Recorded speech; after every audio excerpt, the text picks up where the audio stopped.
I was just watching a short clip on my Facebook about a country that is very close to China that has almost getting close to eradicating COVID-19.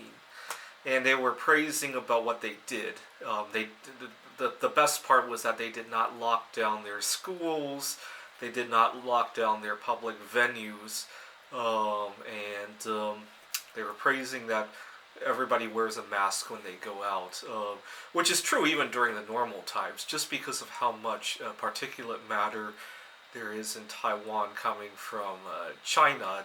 I love watching the night sky. I know for a fact it's very difficult to see Uranus or Neptune through my camera when I go to Taiwan, even if it's during the peak season when it's near opposition.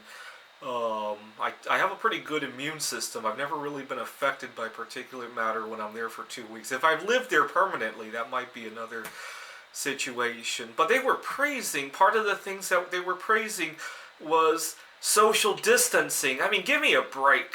I mean, it's hard enough. You guys saw me making videos when I was in Taiwan. It's very hard to find any sort of social distance. There's always interruptions in the video.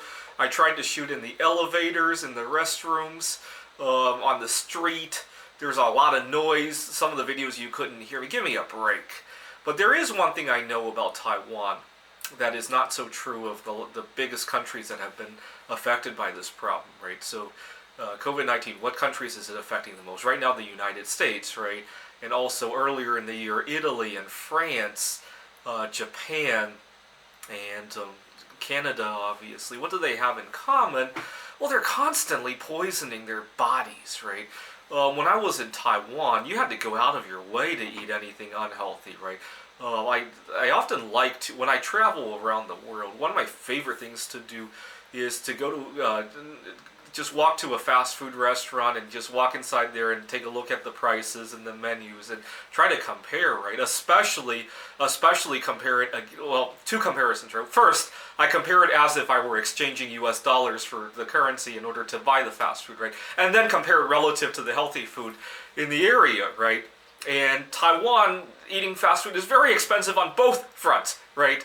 Well, at least when you go to Eastern Europe, it's only expensive relative to their healthy foods, right? It's pretty cheap if you start with US dollars, right?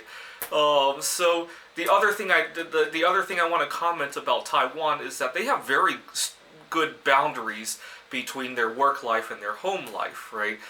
Here in the US, we might not work as many hours officially as they do in Taiwan, but we take our work stress with us everywhere we go, right?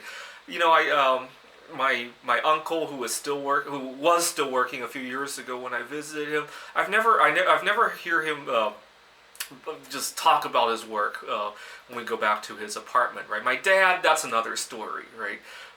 So the stress levels and the junk food, I think, play a much bigger role than social distancing. I mean, I wish I could get social distancing when I go to Taiwan. I'd love to talk about my experiences there without having so much background noise that the camera can't even pick it up, right? Thanks for watching.